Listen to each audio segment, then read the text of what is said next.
Day 5, we took the bullet train to Arashiyama. Here's the bullet train. It's so sleek and so smooth and so fast. And here's us being happy and just enjoying the view. It is comfortable. The food you can bring on there is delicious.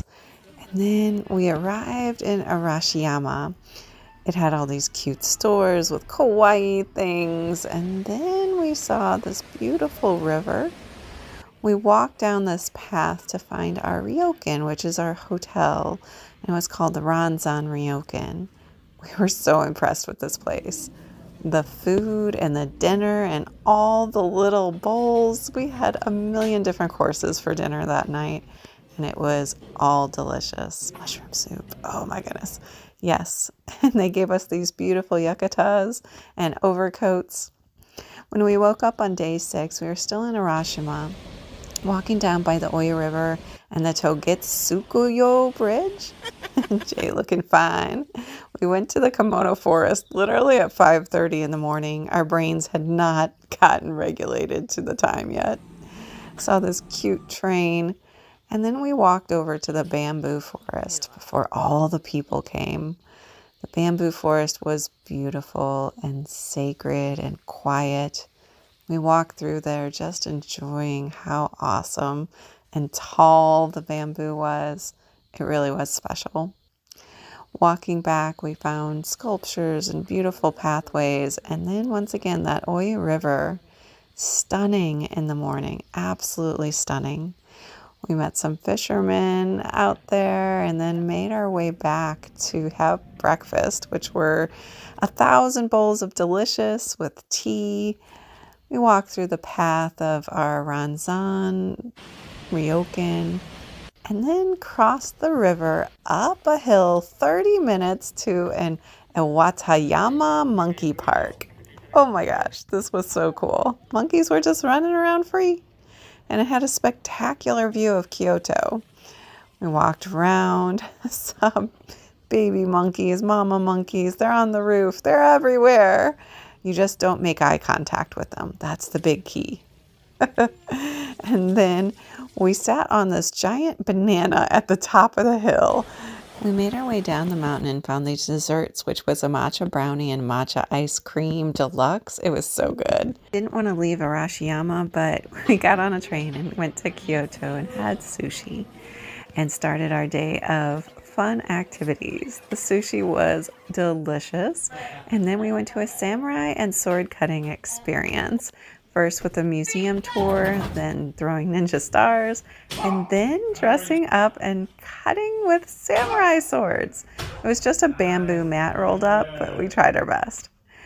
Next up, we went to a tea ceremony in Kyoto and learned how to make our own tea, matcha tea specifically. Tea ceremony was held in a traditional Japanese house with tatami mats and sliding doors. Then we got to dress up in beautiful kimonos. Oh my gosh, we looked so good. I got to twirl on the street in my kimono, and we got to take pictures together. I didn't want to take that kimono off. It was awesome.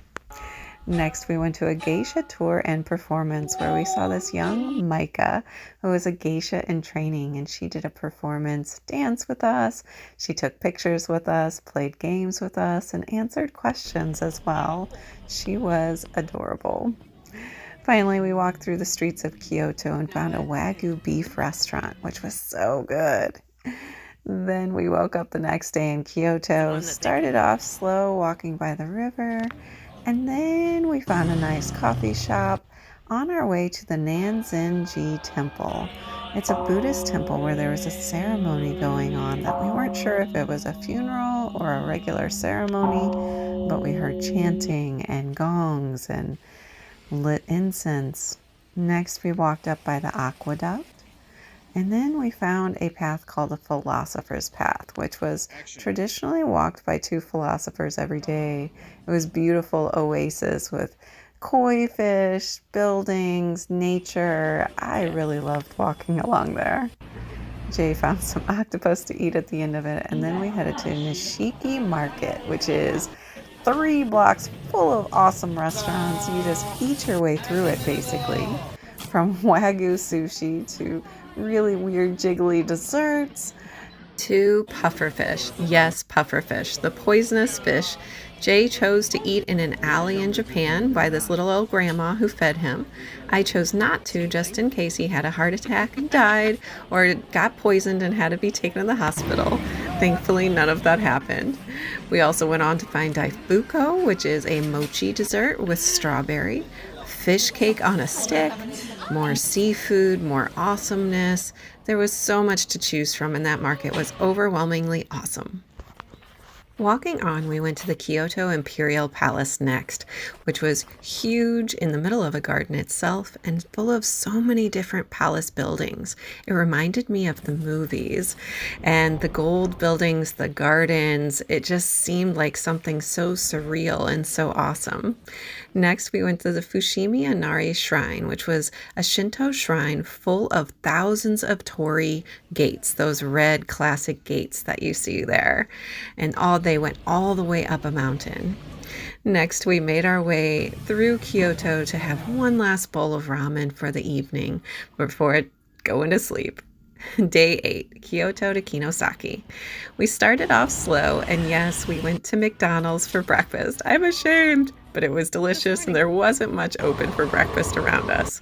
We hopped on a train to go to Nijo Castle next. Jay really loved this castle because this is where the shogun lived, where he entertained guests, and where he had important meetings.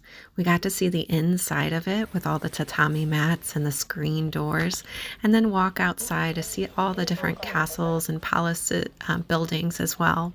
The architecture was amazing. The moat around the place was amazing. It was definitely a secure fortress, and we loved it all, from the architecture to the gardens and to the moat. Yes, the moat.